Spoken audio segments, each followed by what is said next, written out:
Please make sure to like, comment, and subscribe. And if you wanted to help support this channel, it won't cost you anything.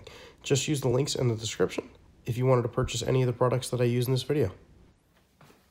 Hey, what's going on? Rich back with another awesome video for you. I wanted to show you how to install Philips LED recessed retrofit lights. And this is going in a kitchen right now.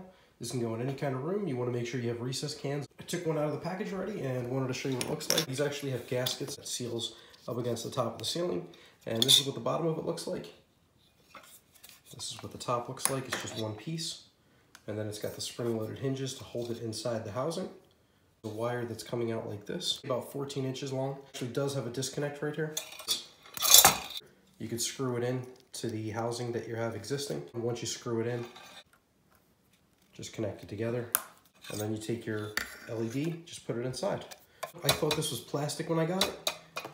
This is actually a really nice solid aluminum housing, and this is the LED sealed right here. So you're not gonna get any kind of air or spiders or anything coming through. And I'm basically gonna be doing a LED dimmer with 4 LEDs. I'll put the links for it and everything in the description.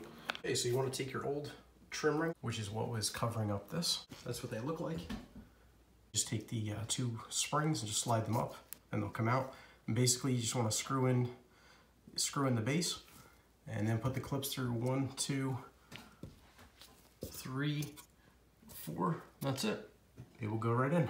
Okay, so screw in your base just like that. Clip the 2 orange clips together, and then basically all you got to do is just put your metal tabs in. That's it. So I got all the lights installed, and as you can see, they are hanging down. Let me show you the other ones. So all the LEDs are installed, but unfortunately they're sagging, and I want to keep those airtight so no air gets in and out. So I'm just going to go over these with some adhesive caulk. This stuff works way better than the regular liquid nails. They had to use it in a caulk gun, and it is Liquid Nails Fuse It. As you can see, it's for all surface, and these are what it bonds to, and I needed to go from aluminum, which is metal, to drywall, which is painted. So I ended up putting the Fuse It from liquid nails all the way around the outside of it, around the outside edge. You want to get it as close to the edge as you can get, because that's where you're going to get the most grip. So that's what I did. I put this all in. You want to tape it and make it look like that.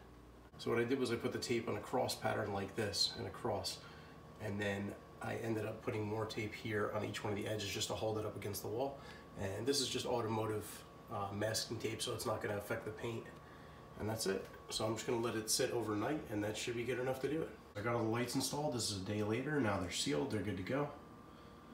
So you can see all the lights are working. And as you can see, they are also dimmable.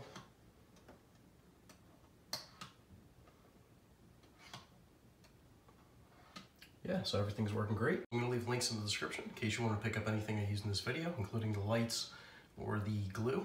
And if you can, make sure to like this video, subscribe to my channel for more awesome content, and let me know if you got any questions or comments in the section down below. Thanks again for watching. Take care.